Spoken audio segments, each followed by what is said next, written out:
ఈ రోజు శనైశ్చర అమావాస్య. శనివారం అమావాస్యతో పాటు సూర్యగ్రహణం కూడా కలిసొచ్చింది. కాబట్టి ఈ రోజు శనీశ్వరుడి పూజకు చాలా మంచిదని పండితులు చెబుతున్నారు. సాధారణంగా అమావాస్య రోజు పితృదేవతలకు తర్పణం వదులుతూ ఉంటారు. అయితే ఈ శనైశ్చర అమావాస్య రోజు పితృదేవతలకు వదిలే తర్పణం, పిండదానం చాలా శుభప్రదమని, అలా చేయడం వల్ల పితృదేవతలు అసంతృప్తిగా ఉంటే తృప్తి చెందుతారని పండితులు చెబుతున్నారు. శనైశ్చర అమావాస్య రోజు ఉదయం 4 గంటల నుండి 5:30 స్నానం చేయాలి.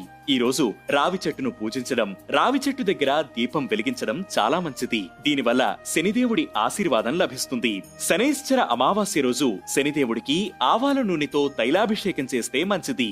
అంతేకాదు ఆవాల నూనె, నువ్వుల నూనె లేదా నల్ల నువ్వులు, మినప్పప్పు దానం చేయడం వల్ల కూడా జీవితంలో ఏదైనా పనులు చేసేటప్పుడు కలిగే అడ్డంకులన్నీ తొలగిపోతాయి. ఓం శం శనేశ్చరాయ నమః అనే మంత్రాన్ని 108 సార్లు జపం చెయ్యాలి. పేదలకు ఆహారం పెట్టడం, అవసరమైన వారికి సహాయం చేయడం వంటివి చేస్తే చాలా మంచిది.